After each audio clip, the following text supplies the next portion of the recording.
book of Genesis, starting at chapter 45, verse 25. And Joyce and Barbara are coming up to read together. Barbara will be doing the second reading, and she'll call that out when she gets to it. But it's Genesis chapter 45, verse 25, through to chapter 46, verse 7.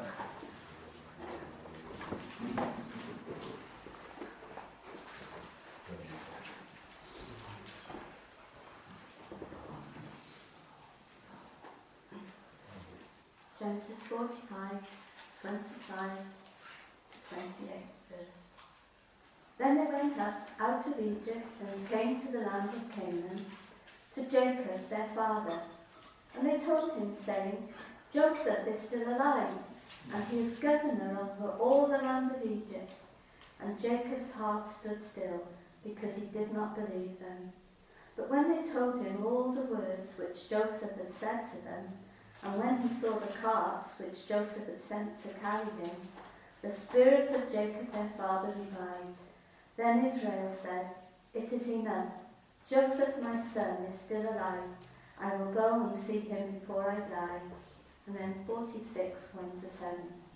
So Israel took his journey with all that he had, and came to Beersheba, and offered sacrifices to the God of his father Isaac. Then God spoke to Israel in the visions of the night, and said, Jacob, Jacob. And he said, Here I am. So he said, I am God, the God of your father. Do not fear to go down to Egypt, for I will make of you a great nation there.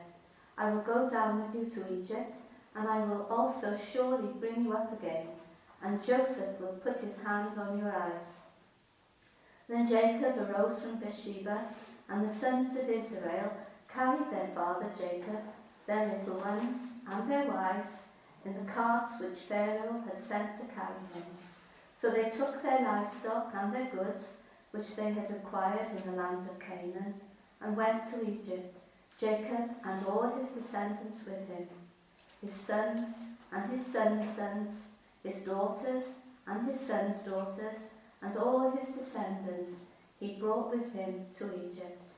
Amen.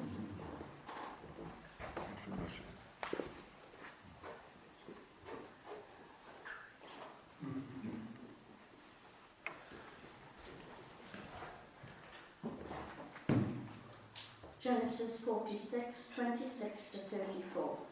And please, Martin, never ask me to read the whole chapter. So the total number of those going to Egypt, of his own descendants, not counting the wives of Jacob's sons, was 66. With Joseph's 2 sons included, this total of Jacob's household there in Egypt totaled 70.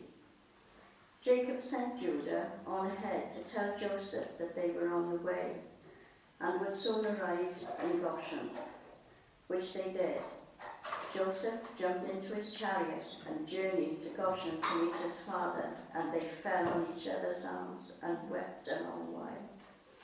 Then Israel said to Joseph, Now let me die, for I have seen you again and know you are alive. And Joseph said to his brothers and to all their households, I'll go and tell Pharaoh that you are here, and that you have come from the land of Canaan to join me. And I will tell him, These men are shepherds. They have brought with them their flocks and herds and everything they own. So when Pharaoh calls for you and asks you about your occupation, tell him, We have been shepherds from our youth, as our fathers have been for many generations. When you tell him this, he will let you live here in the land of Goshen, for shepherds were despised and hated in other parts of Egypt. May God bless his word.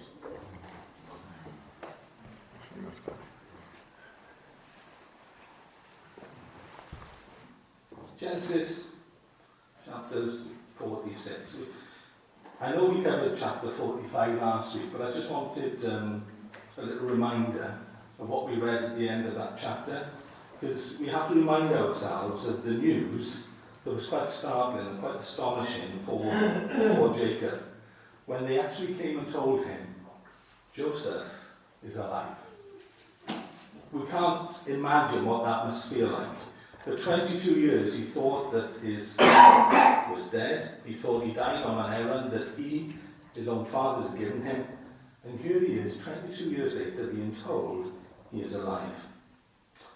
Something we sometimes forget, and something we need to remind ourselves of at this time, is the age that Jacob is at. Jacob is 130. Alright, just let that sink in. He's 130, and he's found out the son that he hasn't seen for 22 years is still alive. Now, what's going to be your fear at 130?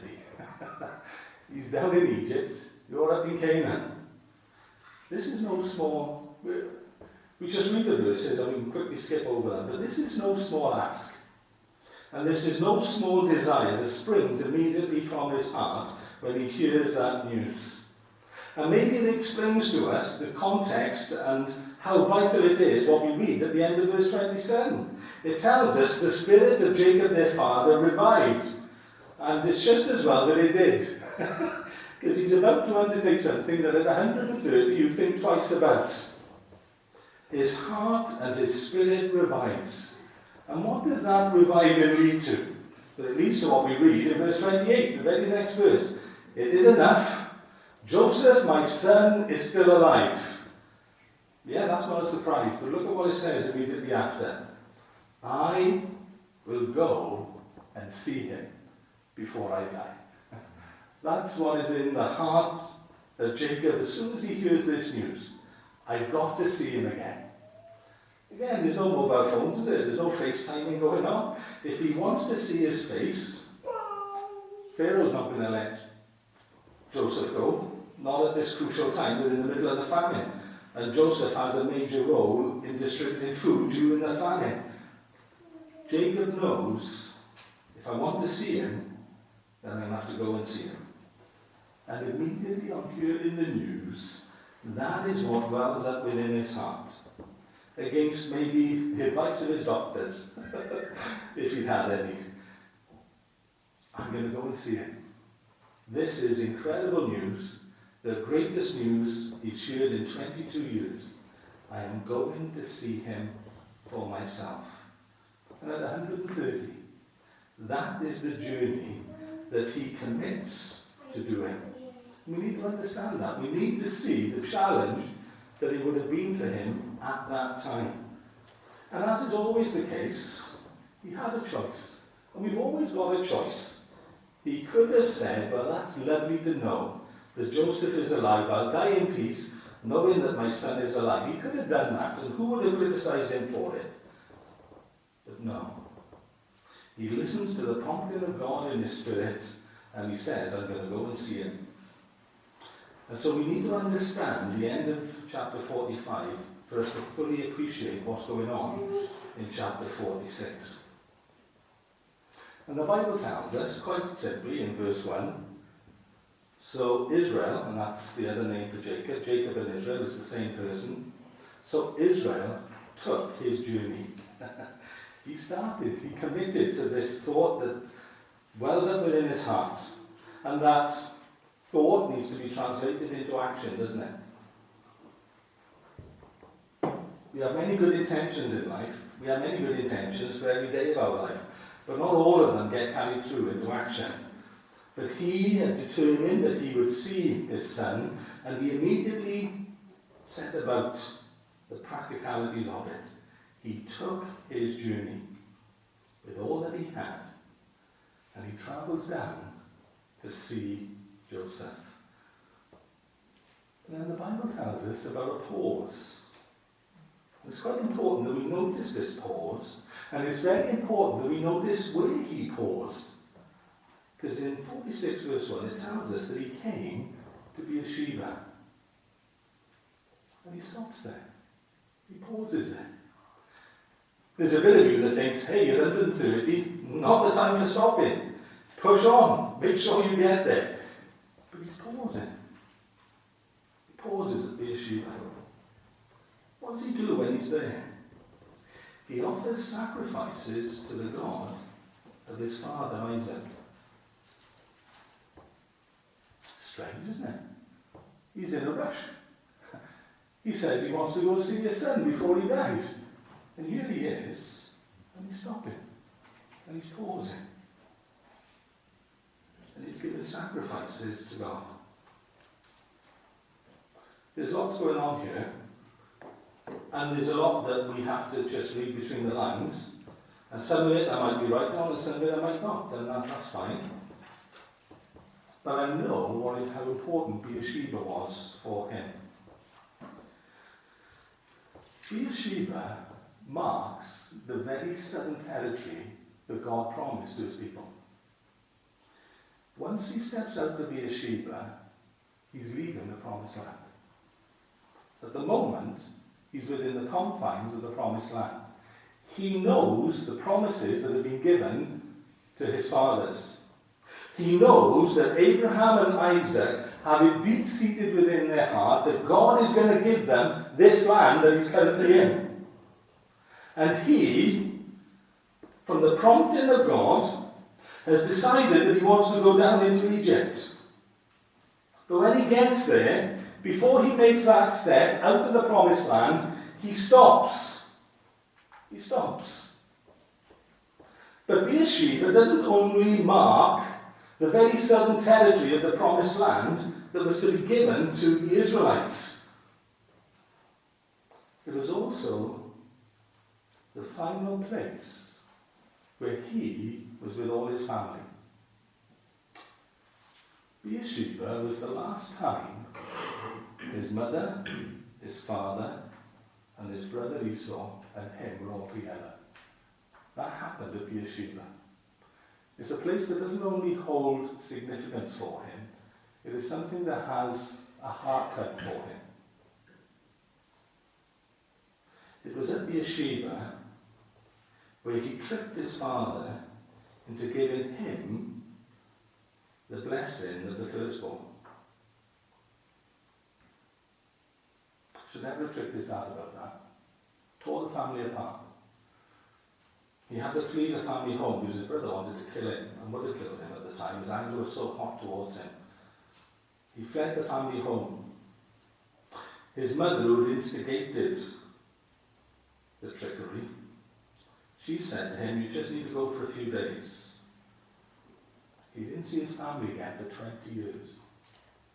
His mother died by the time he came back. He never saw his mother again. That all happened at Beersheba. It was a time when he took a journey that caused so much heartache for him and his family. Quite incredible now that he comes to this place. Well, Hannah was talking about restoration in the holiday club. This is all about restoration, isn't it? Well done, Hannah. At Beersheba, he had seen his family being torn apart. He is now pausing here because God is reconciling his family. The son that he thought he'd lost, the son that he thought was gone forever, he is now returning to him. And he's travelling down, and he's going down to Egypt. And this is causing him a lot of angst, because God has told them not to go down to Egypt. They had been warned not to go that way. And here he is, and he believes the impulses from God, but it's not what Dad would have done. And it's not what his grandfather did it once, and he got into a lot of trouble from it. He went down into Egypt, and it caused him terrible troubles.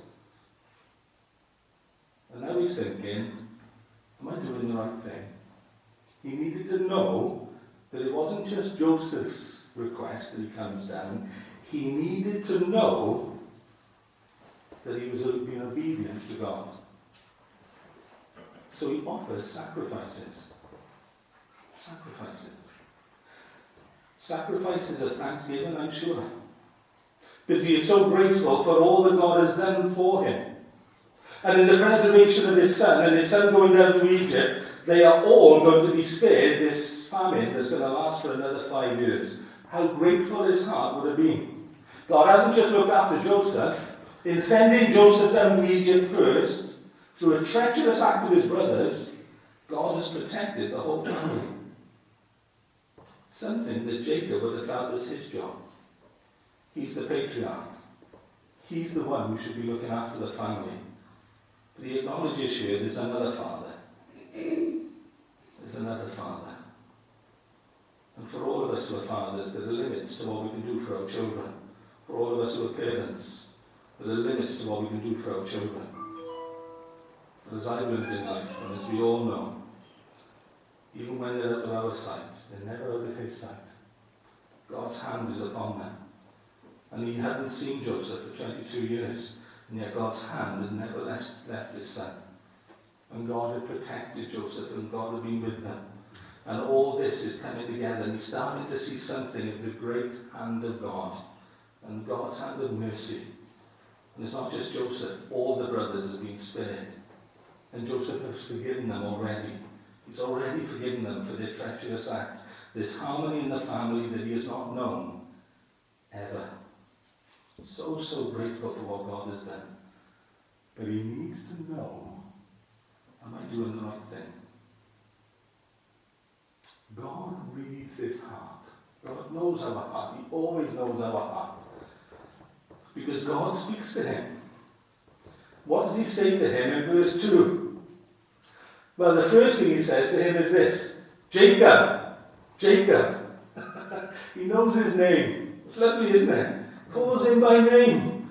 Jacob, Jacob. And how does Jacob respond? He responds in the way we should always respond when God calls us. Here I am. And that's all ever God wants from us, you know, is that we make ourselves available to him. Available to listen to him. Available to work for him. Available for him to use as he sees fit. Available for him to influence our lives, that he might influence the lives of others around us. Jacob, Jacob, here I am. And what does God go on to say to him in verse 3? I am God. Well, actually, the am has been added. What he actually said was, I, God. I, God, the God of your father. Do not fear to go down to Egypt. You see, God reads his heart. God wouldn't have said that to him if he wasn't afraid. God wouldn't have said to him, do not fear, unless fear was there. God doesn't dispel something that doesn't exist. God knew the fears that Jacob had. God understands the hesitancy. God understands the pause. God knows our frame. He understands you better than you'll ever know yourself. And he turns to Jacob and he says, look, I know you're afraid of this. I know there are questions that are running around in your head, and no surprise in that. Everything has been turned upside down. You've lost a lot of your bearings. Things are being thrown up and juggled about. And it's not an easy, comfortable place to be at any time of life. And at 130, it's the least he ever expected. You see, he's on a journey that he never planned. He's on a journey that he never expected. But he is on a journey. He has listened to what God is saying to him, and he has decided to move. It's a lovely thought that it doesn't matter how young or how old we are, God is always willing to speak to us, and he's always got something to challenge us with. We have a living God, and we have a living faith, and it never becomes dormant. Do not fear to go down to Egypt, for I will make of you a great nation there. How incredible is that? God assures him that whereas in the past it would have been wrong to go down into Egypt because it would have caused them trouble, this is now part of the plan of God. He wants them to go down into Egypt, and God will protect them there. Maybe we can start to see some of the fears that he had in his heart. They're a group of 70. They're going to be swallowed up in Egypt. They're going to be assimilated into the nation. They're going to lose their identity. They're going to lose their vision. They're going to lose their calling. You can imagine all the thoughts that are running through his head. We are going down to the greatest nation on the earth at that time. Egypt, this mighty, powerful nation.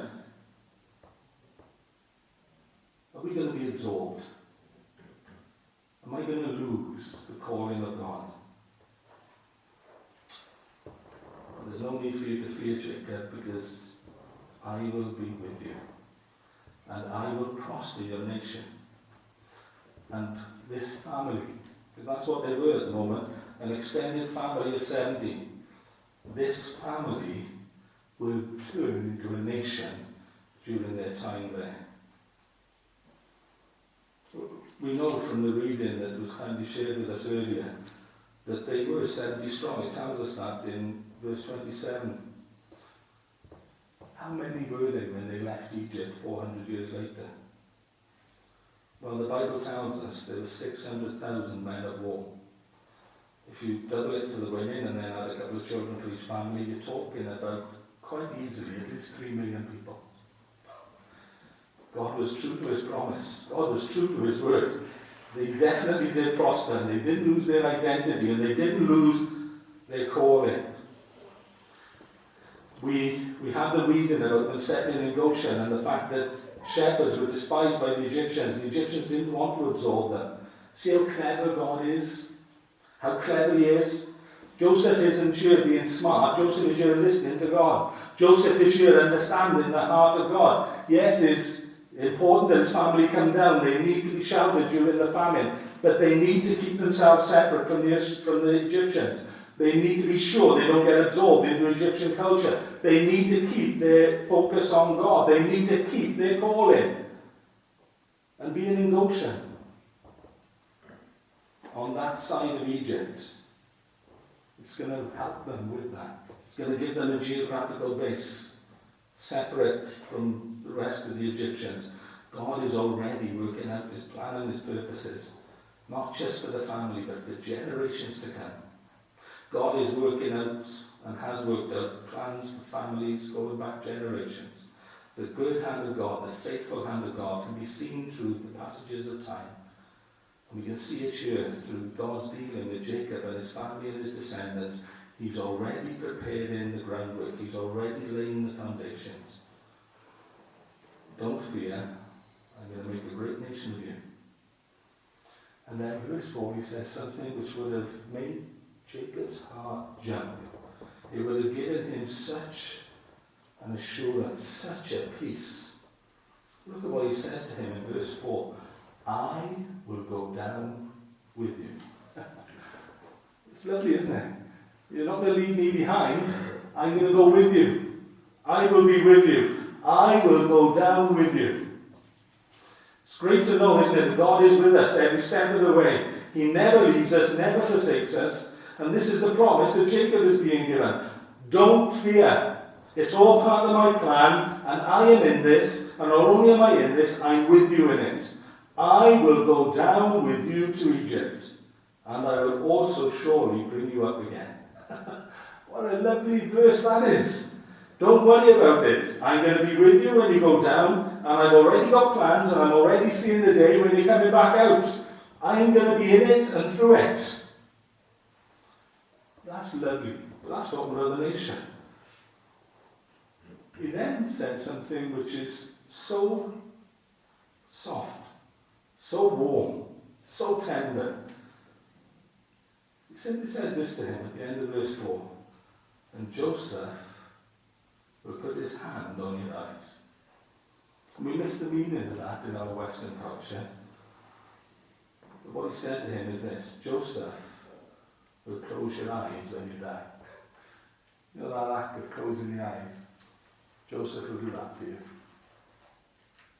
This reconciliation, this meeting of Joseph, it's not just a one-off thing. You're going to be restored. He's going to be part of the family. And he's going to be the one there.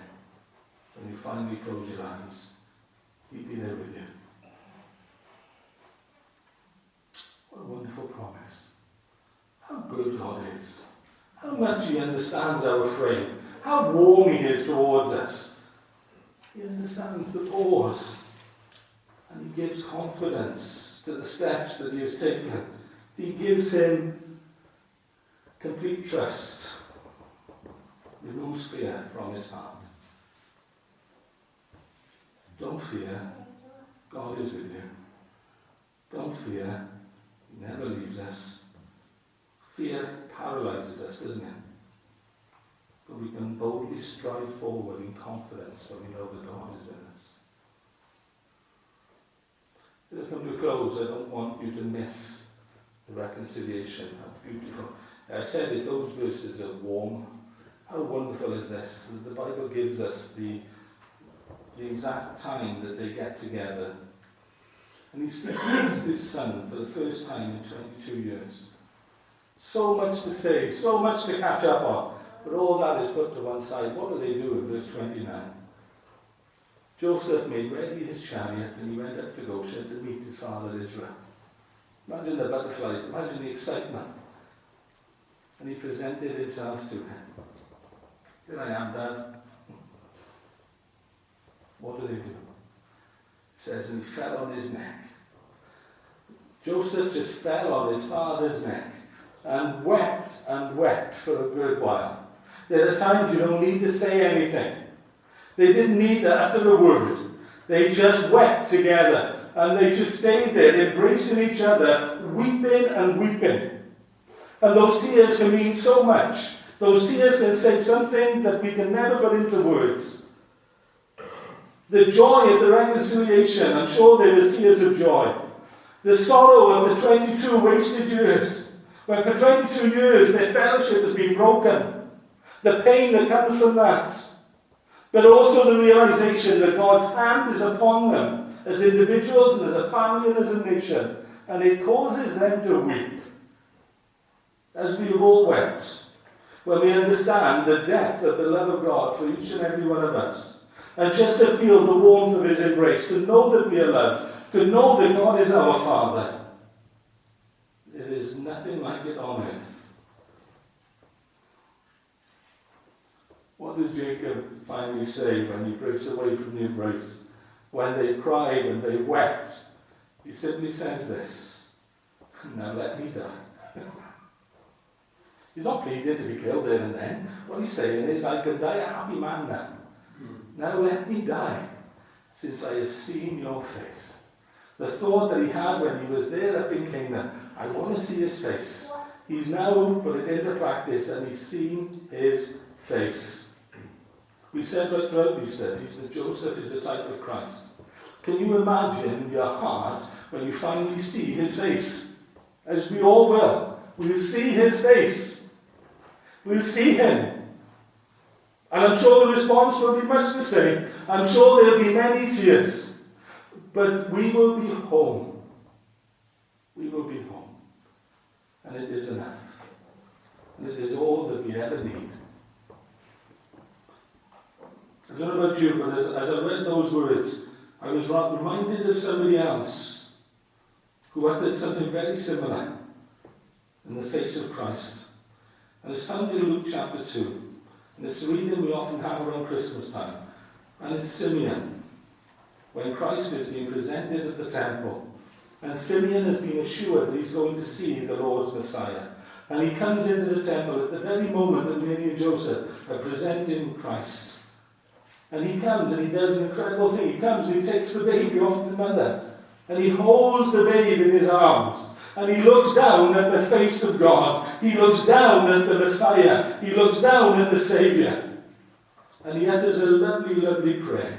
Luke chapter 2, verses 29 to 32. Lord, now you are letting your servant depart in peace, according to your word, for my eyes have seen your salvation. He understood who this babe was. My eyes have seen your salvation, which you have prepared before the face of all peoples, a light to bring revelation to the Gentiles, and the glory of your people Israel. As with all types, it doesn't work from all angles, does it? But we can understand a bit of the heart as Jacob is there staring at Joseph. And it is through God's good hand on Joseph's life, through the pain that Joseph has had to endure. He has been sold as a servant. He's been in a prison. He has endured incredible hardships. But through his obedience, the family have been saved. We see it with Christ, don't we? We will look at his face, and through his obedience, through his suffering, through his death, we have been saved. And he's with us. And he'll never leave us. And we'll see him. And one day, we'll embrace him and thank him for his goodness.